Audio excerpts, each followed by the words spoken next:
Everybody. All right, so now we finally made it to this final step or this final task of this strategy making, strategy executing process.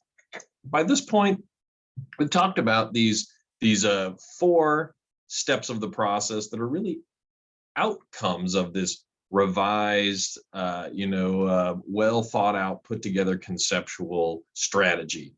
This fifth step is just a little bit different because just like any effective plans, we understand that our most effective ones, the ones that end up working best, become aligned with our outcomes and really get us what we're going for, constantly monitor and evaluate, use feedback in order to try to make it better. Remember, as we've said a number of times, strategy is a dynamic process.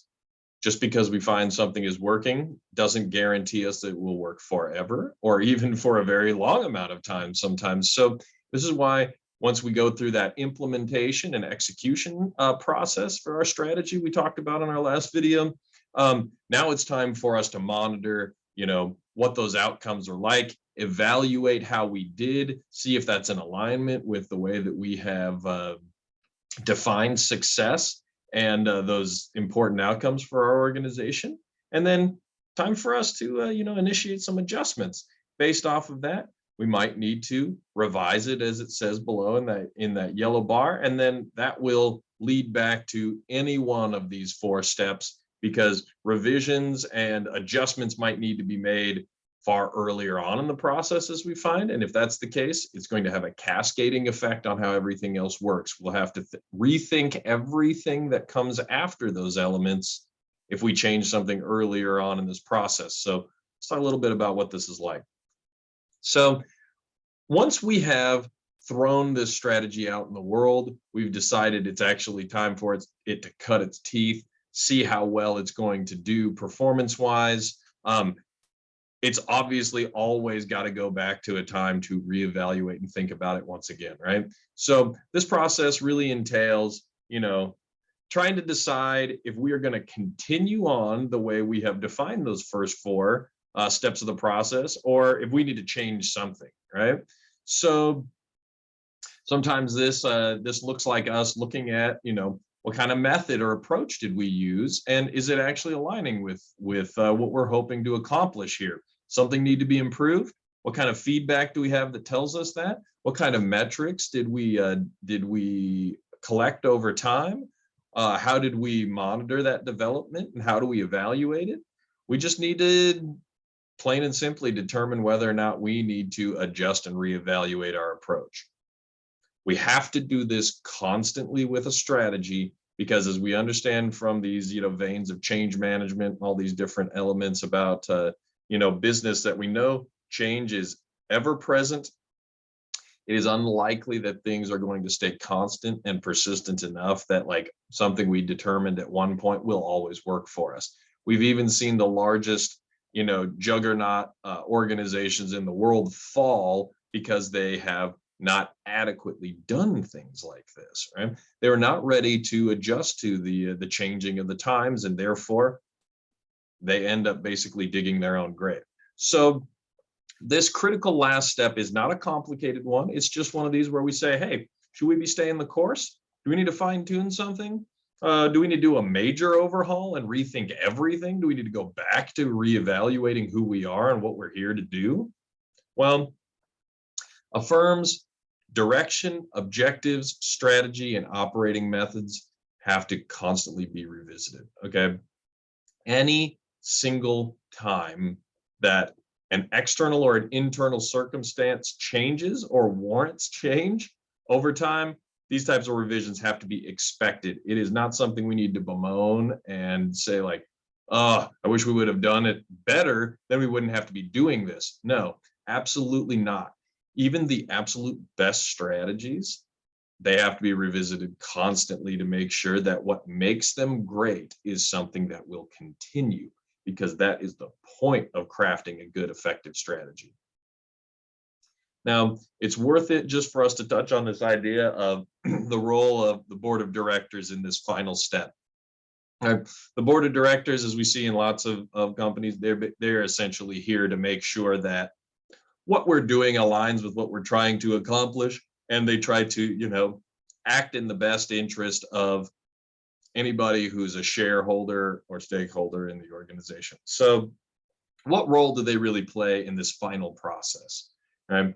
Well, our board of directors are here for numerous reasons, but maybe most importantly is they are basically just the oversight of how we're conducting the business and how it's managed. They want to see, they want to understand those specific minutia about all the decisions we make, the strategic decisions, their alignment with the outcomes. How are we performing? Is it actually leading to what we're looking at? All those critical things that we consider within the organization to be important, they should as well. And they are here to basically hold us accountable to the things we say we want to accomplish, right? Just because, like anything else in life, it's more than just wanting it. We have to be producing on those things as well, right?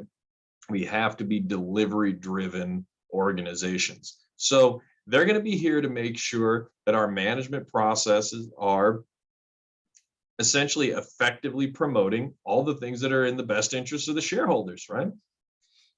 They're going to say, hey, do you have an effective and are you following a direction or strategy that's actually in our best interest? Is it being effective? Is it doing what you say? Is it not just good for you as executives and higher ups in the organization, but what is it doing for the rest of them, right?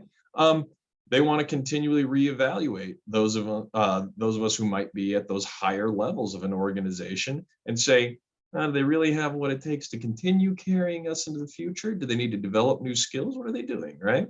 And they also play a really, involved role in things like compensation plans for our executives. And one of the best things we can do is tie compensation plans to financial metrics that are in the best interest of the shareholders. Therefore, like having executives' pay be aligned with increased performance metrics for the organization that also materialize into higher stock prices and things that are great for the shareholders of the organization, right? So they're going to basically be here to hold us all accountable. So once we get through all 5 of these steps, we've talked through all of them. We know this whole story. What are we going to be able to deduce from it? Basically, plain and simply, the vision, the objectives, the strategy, and the approach of your approach to executing your strategy should never be considered final, ever. Reviewing them, deciding whether or not, and well, not just whether, but when to make revisions is going to be an ongoing process, not an every now and then kind of task for you. Often, this is another role for the board of directors, but it's something that we all have to be honed in on, and understanding that this is an iterative process that we continually reassess and make sure is continuously pushing forward the best interests of the organization and everybody who's a shareholder in it. If we can do that and we understand that that's the reality of this, I think we'll be able to handle this process really well and hopefully lead our organization to seeing the kind of financial success that we're aimed at achieving by creating this strategy in the first place.